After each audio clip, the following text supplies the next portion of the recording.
A man kept getting wasted on my doorstep and called me prick. I reported him to his manager, who caught him drinking during work hours and fired him on the spot.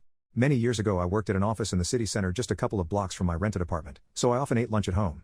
It was so nice being able to relax at home in the middle of the workday. Until summer came around. You see, there was a bar right next to the door from the building's stairwell out to the street.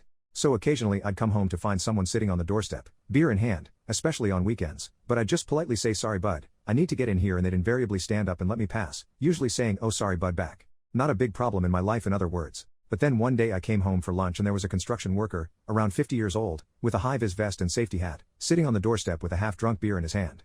As always I said my usual sorry bud phrase, but instead of standing up this mother effer looked up at me with contempt, looked down again, and didn't move. So I had to lean over him, unlock the door, and kind of half squeeze past him. When it was time to get back to work, the douche nozzle was still sitting on the doorstep with a fresh beer in his hand and still refused to budge when I asked to pass. Same thing the next day.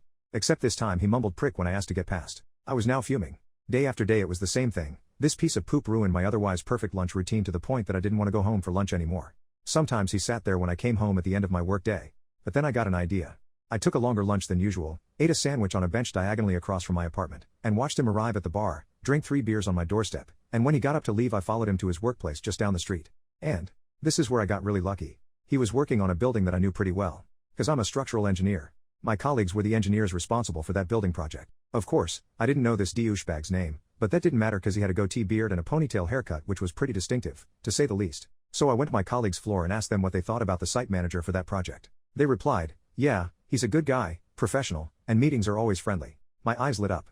Well, next time you're on site, can you tell him that it's come to your attention that one of his guys is drinking at least 2 beers every lunchtime and returning to work intoxicated?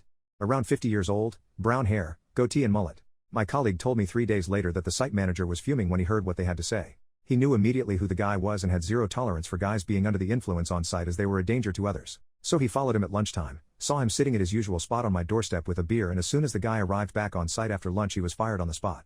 He made sure to do it in front of his other guys so they would know not to be so stupid and word would get out that this guy was an irresponsible intoxicated.